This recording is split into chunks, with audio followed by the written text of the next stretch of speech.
Okay, guys, installment number 12 of the Lonesome Louie yarn.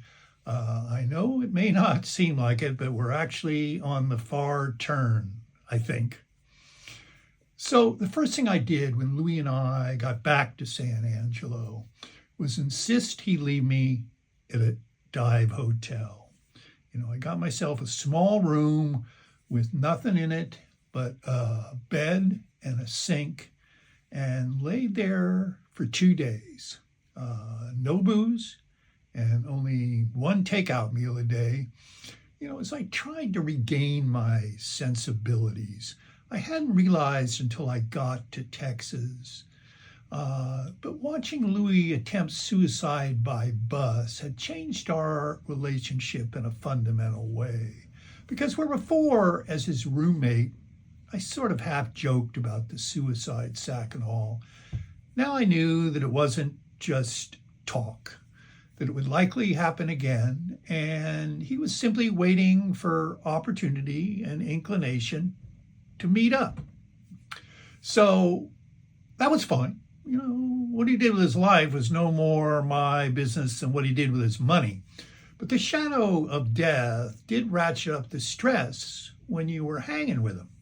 Especially when it had been all day, every day like that for a couple weeks.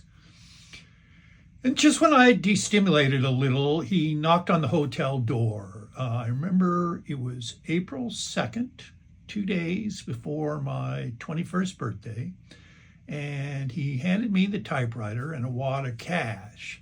And I asked him, I said, how's the old mental ward commitment thing going? And he said, it's divorce now, Park. And I said, well, yeah, is that good or bad? And he said, look, Park, don't worry about me. You got much bigger fish to fry.